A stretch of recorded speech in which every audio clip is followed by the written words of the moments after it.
Joining us now is One Nation leader, Senator Pauline Hanson. Senator, always good to catch up. Thanks for joining us on the show.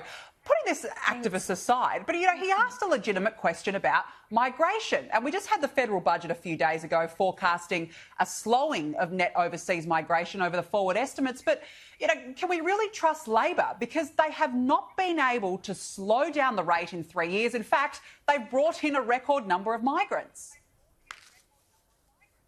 They have, Danica, and this way Albanese can't answer the question, because people have been on about this for years since Albanese took over, that they were angry about it, so he can't answer the question about it. He brought them in to actually prop up the GDP because the government has cut productivity in this country with the high energy costs. Everything comes down to, as you said earlier, energy costs is destroying our industries, manufacturing, small business, farming sector, everything, households.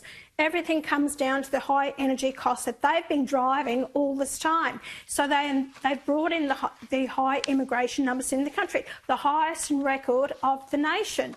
And this is why they can't answer it. And people are angry about high immigration because they're facing the effects of it.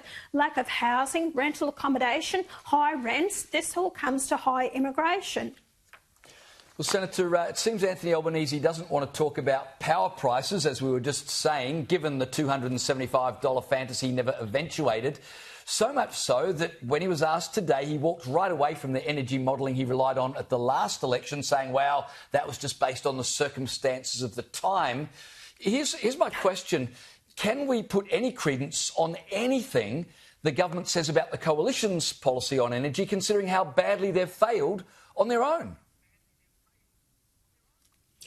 Well, correct. And he won't answer the questions, as he was questioned this morning about what happens if your energy costs after the end of this year, what are you going to do to stop the rise of energy costs? Well, all we're doing is giving you $150. If he gets a 3-year term, he's got to have a plan in place to tell the people how he intends to deal with this. He can't answer your question. He realised at the last election, when he promised $275 lower on your electricity bill, it's actually gone up to nearly $1,300 a year. So he didn't reduce it. The lies that this government has put out, and I'll tell you another lie he's put out.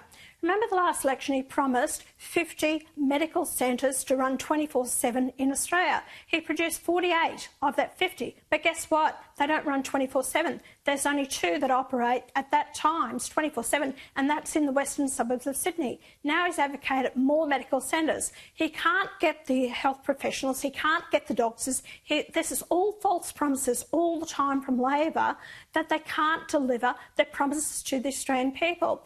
People need to wake up and understand what the hell is happening here. These are false promises, the same old rhetoric that gets you in, because most people don't take an interest, don't know what the hell's going on, don't watch politics, don't understand. But, it sounds good to me. Oh, what about the $5 a week? Yeah, it's a tax cut. That's all they put out. It's a tax cut. It's not more than that, $5 a week. So people need to really switch on, understand the false promises, the misleading information they are going to give you, and look at what is best for the country. Absolutely. Yeah. Remember when Albo said, "My word is my bond," his very famous line, which was a complete lie, as we know, Senator. Now, look, the Prime Minister has said that he wants to host a COP climate conference in Australia, and at the same time, South Australia is bidding to host it next year. Look, Senator, God help us. I mean, can you imagine how much that would cost us in itself in climate financing? Do we really need to host a climate conference here? Let me tell the people, when they had the COP conference in the UK, it cost them about over $52 billion and the partners, because of the billions in deals that actually went out. Now, South Australia is a basket case when it comes to electricity. They rely on wind and solar, but it has to be backed up by gas. So anyway, they're paying one of the highest prices in South Australia. So to hold that there is an absolute joke.